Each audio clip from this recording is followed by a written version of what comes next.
আপনারা যে দ্বিচারিতা শুরু করেছেন এই দ্বিচারিতা আমরা আর সহ্য করব না। আমাদের দাবিগুলো যা আপনারা মৌখিকভাবে মেনে নিয়েছেন তা যত দ্রুত সম্ভব বাস্তবায়ন করুন, অন্যথায় মহাখালীতে যদি আবার আরেকবার জুলাই নেমে আসে আপনাদের জন্য কিন্তু বিষয়টা ভালো হবে না। ৩রা ফেব্রুয়ারি ২০২৫ তারিখে তিতুমীর কলেজকে বিশ্ববিদ্যালয়ে রূপান্তরের দাবিতে শিক্ষার্থীদের উত্থাপিত ৭ দফা দাবির মধ্যে ৬টি দফা মেনে নিয়ে এক সপ্তাহের মধ্যে কার্যক্রম শুরুর প্রতিশ্রুতি দেওয়া হয়, কিন্তু সেই প্রতিশ্রুতি আজও বাস্তবায়ন হয়নি। পরাজিত ফ্যাসিস্ট সরকারের ছায়া অনুসরণ করে শিক্ষার্থীদের ন্যায্য দাবিকে উপেক্ষা করে রাষ্ট্র ও রাষ্ট্রের সিন্ডিকেটের প্রেসক্রিপশনে চাপিয়ে দেওয়া এই কথিত সেন্ট্রাল ইউনিভার্সিটির প্রস্তাব সরকারি তিতুমীর কলেজের শিক্ষার্থীরা ঘৃণাভরে প্রত্যাখ্যান করছে। একই সঙ্গে রাষ্ট্রের প্রতি আহ্বান জানানো হচ্ছে মেনে নেওয়া ৬ দফা দ্রুত বাস্তবায়নের লক্ষ্যে যথাযথ পদক্ষেপ গ্রহণ করুন। এর মধ্যে বিশেষভাবে উল্লেখযোগ্য হলো তিতুমীরের জন্য স্বতন্ত্র কাঠামো গঠন করে ২৪-২৫ সেশনের ভর্তি কার্যক্রম দ্রুত শুরু করতে হবে, জমি বরাদ্দ দিতে হবে, আবাসন সংকট নিরসন করতে হবে, শিক্ষক সংকট সমাধান করতে হবে, আন্তর্জাতিক মানের গবেষণাগার ও গ্রন্থাগার নির্মাণ করতে হবে, সহশিক্ষা ও গবেষণা কার্যক্রমে বাজেট বরাদ্দ দিতে হবে। এই মেনে নেওয়ার পরেও তারা দ্বিচারিতা শুরু করে, যেমনটা আমরা দেখে আসছি বিভিন্ন ক্যাম্পাসের সাথে বিভিন্ন প্রতিষ্ঠানের সাথেও তারা করে আসছে। জগন্নাথ বলেন, তারপর অন্যান্য ক্যাম্পাসগুলো বলেন, ইভেন ৬ কলেজের যে মূলা তাদের সেন্ট্রাল মূলা, এটাও আমরা মনে করি একটা মূলা।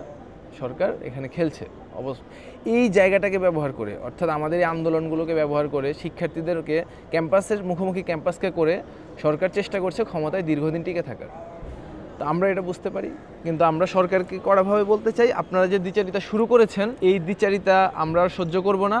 আমাদের দাবিগুলো যা আপনারা মৌখিকভাবে মেনে নিয়েছেন তা যত দ্রুত সম্ভব বাস্তবায়ন করুন, অন্যথায় মহাখালীতে যদি আবার আরেকবার জুলাই নেমে আসে আপনাদের জন্য কিন্তু বিষয়টা ভালো হবে না। কথা দিও সেই কথা রাখা হয়নি, যার কারণে আমরা এখন চাইতেছি খুব তাড়াতাড়ি আমাদের দাবিগুলো যাতে ওনারা মেনে নেয়, নইলে মহাখালীতে আমরা আবার নতুন করে কোনো আন্দোলন এবং কর্মসূচি ডাক দিব ইনশাল্লাহ।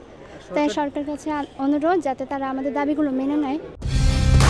কালার এক্সপার্ট, জর্জ স্যাপ এবং মাইল্ড অন হ্যান্ডস টেকনোলজি সমৃদ্ধ অরিক্স ক্রিস্টাল ওয়াশ আপনার লন্ড্রি এক্সপার্ট। শিক্ষা মন্ত্রণালয়ে সেই দাবিগুলো উত্থাপন করেছিলাম, কিন্তু সেটা নিয়ে কোনো কাজ করা হয়নি, অথবা তারা কথা দিয়েও কথা রাখেনি।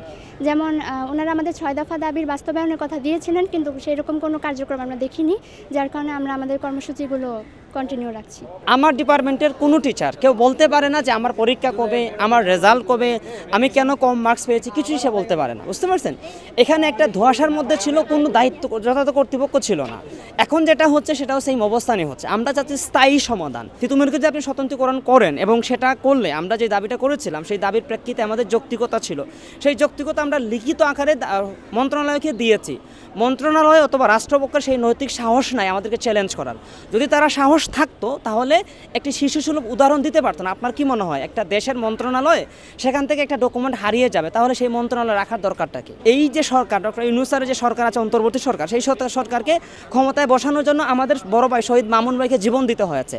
সেই জীবনের বিনিময়ে সরকার যখন এসেছে ক্ষমতায়, এসে হচ্ছে সেই শেখ হাসিনা যেরকম পিছন দরজা দিয়ে পালিয়ে গিয়েছিল সেরকম তারা কাজ করছে।